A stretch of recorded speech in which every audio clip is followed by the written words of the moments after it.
First హైందవ శంకరావాన్ని ఉట్టి అదేదో ఒక కార్యక్రమం సభ అయిపోయింది అని మనం అనుకుంటున్నారు.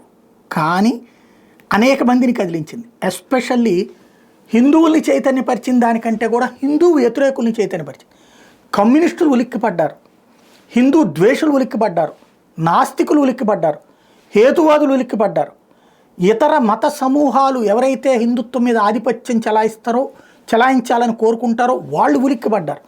అందుకనినే పాజిటివ్ పోస్టులు 50 కనబడితే నెగిటివ్ పోస్టులు 100 కనబడుతున్నాయి. అయిపోయింది, శంకరావం సక్సెస్ అయిపోయిందని హిందువులు సైలెంట్గా ఎవరి పనాలు చేసుకుంటున్నారు. ఇక్కడ దాని మీద నెగిటివిటీ సృష్టించడం, కులాల వారీగా డివిజన్ చేయడం ఇట్లాంటిది నడుస్తోంది. ఇక్కడ గుర్తుపెట్టుకోవాల్సింది అదే హైందవ శంకరావంలో గిరిజన సామాజిక వర్గానికి సంబంధించి, దళిత సామాజిక వర్గానికి సంబంధించినటువంటి ప్రతినిధులు చెప్పినటువంటి మాటలు ఎంతమంది విన్నారు?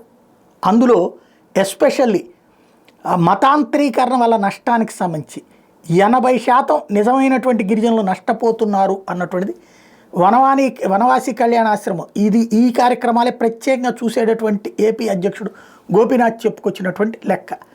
ఎస్పెషల్లీ 700 భాషలు మాట్లాడతారు గిరిజనులు అన్న సంగతి ఎంతమందికి తెలుసు? మన ఆంధ్రాలో తెలుసా, పోనీ తెలంగాణలో తెలుసా? తెలియదు కదా.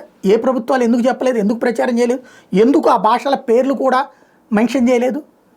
కాబట్టి జాతికి సంబంధించినటువంటి హైందవాన్ని దెబ్బతీయడానికి, మతాంతరీకరణ వైపు తీసుకెళ్ళడానికి జరుగుతున్నటువంటి ప్రయత్నాలలో మన వాళ్ళే ఉన్నారు అన్నటువంటి విషయం గుర్తుపెట్టుకోవాలి.